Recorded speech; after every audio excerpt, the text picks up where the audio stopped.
국민의힘이 포기하지 않았다. 이재명 죽이기를 포기하지 않았어. 김기현이요. 그리고 주진우 이쪽 의원 얘도 이재명 무죄 판결 변호인 의견서 같아. 대법 파기 자판회야. 들어본 적도 없어. 파기 자판은 또 뭐야? 나 진짜 파기 자판회야. 이런 게 나온 거야. 이게 뭔가 봤더니만 김기현이 이재명 대표 무죄 선고 나오자 대법원에 신속한 파기 자판을 요청한다. 파기 자판은 상급심 재판부가 하급심 판단에 잘못이 있다고 볼 경우 원심을 파기, 사건을 돌려보내지 않고 직접 판결하는 경우. 그러니까 대법원은요, 2심 판결이 잘 된 거냐 잘못된 거냐 요것만 보는 거예요. 그래서 2심 판결이 잘못됐어 라고 하면 파기 환송을 합니다. 2심 결론을 없애고 파기시키고 환송, 다시 재판해. 요게 파기 환송이거든요. 그래서 대법원은 인용이냐 파기 환송이냐 둘 중에 하나입니다. 2심 재판 잘 됐어? 그대로 인정 땅땅 하거나 2심 재판 이거 잘못됐는데 다시 해야 될 것 같아. 파기 환송. 요렇게 하는데 파기 환송 안 하고 2심 재판 잘못됐는데 어떻게 잘못됐는지 내가 결론 내릴게. 이게 파기 자판이라는 겁니다. 별의별 걸 다 들고 나와요. 이재명 어떻게든 죽이고 싶은 겁니다. 판결문이 마치 피고인 이재명의 변호인 의견서 같다. 제가 말씀드렸지 않습니까?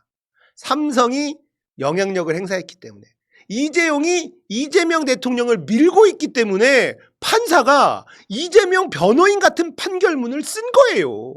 이 판사들은요, 손준성 무죄준 판사들이고요, 최강욱 유죄준 판사들입니다. 정의로운 판사들이 아니에요. 그걸 기억해야 돼. 손준성 무죄, 최강욱 유죄, 그 재판부예요. 똑같은 판사들이에요. 근데 갑자기 이재명을 위해서 100페이지에 따른 판결문을 쓰고 공소장까지 붙이고 검찰이 어떻게 조작했는지를 다 거기다 실어놓는 그 판결문을 이재명을 위해서 써줬다? 상식적으로 납득이 안 되잖아요. 그죠? 그래서 저는 삼성의 영향력이다 이건. 이렇게 보는 겁니다. 그거 말고는 설명이 잘 안 되잖아요. 이 판사들이 왜 대법원 판결에서 뒤집어지지 않아야 된다는 그 목적을 가지고 어마어마하게 디테일한 판결문을 만들어냈겠냐. 손준성 무죄준 애들이, 최강욱 유죄준 애들이 이재명을 너무 좋아해서 이재명 대통령 만들어주려고? 그럴 리 없잖아요. 이재용이 이재명을 대통령을 원한다는 겁니다. 이재용이 이재명에게 배팅했다. 저는 이렇게 생각해요. 아니면은 이해가 잘 안 돼. 이 판사들이 그동안의 판결이 정의로웠느냐? 아니라니까. 이건 삼성의 힘이구나. 이게 그겁니다. 이재명 변호인 의견서 같다. 삼성의 힘이니까 이재명 변호인 의견서 같은 판결문을 만들어내야 되는 거지. 안 그렇습니까? 저는 그렇게 주장하는 거예요. 삼성이, 이재용이 이재명 대통령을 원한다. 그래서 헌재 판결도 결국은 다음 주쯤엔 나올 것이다 라고 희망하고 있습니다. 삼성의 힘을 이길 수 있는 곳은 없어요. 헌재고 나발이고. 뭐가 대단해. 삼성이 하라면 하는 거지. 안 그렇습니까? 쥐기현이 이상한 지금 뭐 재판을 하고 있다 막 이러고 있잖아요. 쥐기현이 이재용 무죄준 판사예요. 그러면 만약에 삼성이 이재용이 윤석열의 탄핵과 사법 처리를 원한다라고 하면 어떻게 되겠어요? 어떤 일이 벌어지겠느냐? 뭐 이런 생각을 하는 거죠. 우리가 너무 힘드니까. 저는 이 생각을 하고 있어요. 저는 이 생각을 하고 있기 때문에 여기에다 희망을 걸고 있고, 물론 이것만 믿고 있진 않습니다. 자, 국민의힘은 이재명 죽이기를 포기하지 않았어. 갑자기 파기자판이라는 전 국민이 처음 듣는 이야기를 꺼내서 주절주절 하고 있는데, 자, 그러면 파기자판을 할 수 있을까? 안 됩니다. 이게 AI 변호사님 계시죠? 그분이 매불쇼에서 얘기하는데, 대법원 판결이 있었고 헌법재판소 판결까지도 있었다고 합니다. 허위사실 공표 관련 대법원 판결은 대법관들 다 모여서 정리한 게 있대요. 객관적 객관적인 사실과 행위에 대한 허위사실 공표만 처벌할 수 있다.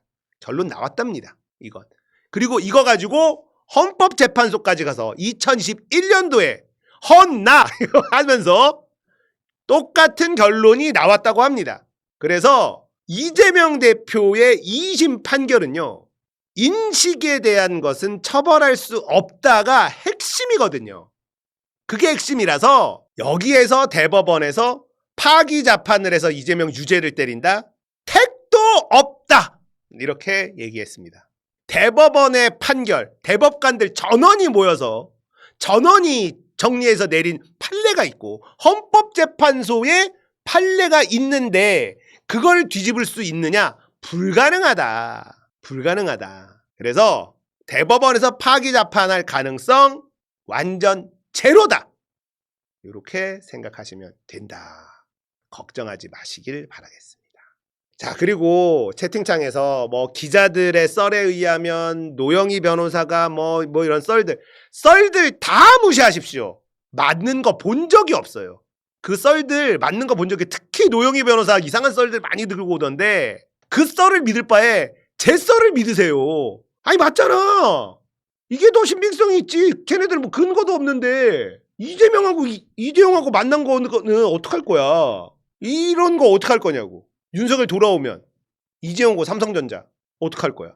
삼성의 비서실이, 의전실이 윤석열 탄핵 결정도 되지 않았는데 이재용과 이재명 만남을 이거를 진행시킨다? 안 돼요. 차라리 이재용을 믿으세요. 불안하잖아. 불안하니까 이런저런 썰들을 막 가지고 오는 거예요. 근데 다 신빙성 없습니다. 그래서 불안하면 이재용을 믿으세요. 이재용을 믿읍시다. 삼성의 정보력 믿읍시다. 삼성의 파워 믿읍시다. 그게 맞지. 차라리 그게 맞지. 누가 얘기했는지도 모르는 출처도 불분명한 거 이런 얘기가 돌았어요. 누가 그러던데요. 이런 거 믿지 마세요. 그거 괜히 우리만 힘들어져. 그 사람들도 지금 할 말들이 없잖아. 뭐 진보 채널에 나와가지고 패널이라고 뭐든 말이라도 해야 되는데 할 말이 뭐가 있어. 진행이 아무것도 안 되고 나오는 정보도 없는데, 그러니까 주변 사람들한테 전화 걸으니까 뭐 이런 얘기 있던데? 그냥 이거야. 그게 뭡니까? 이재용을 믿어. 삼성이 이런 행동을 했을 땐 다 이유가 있다.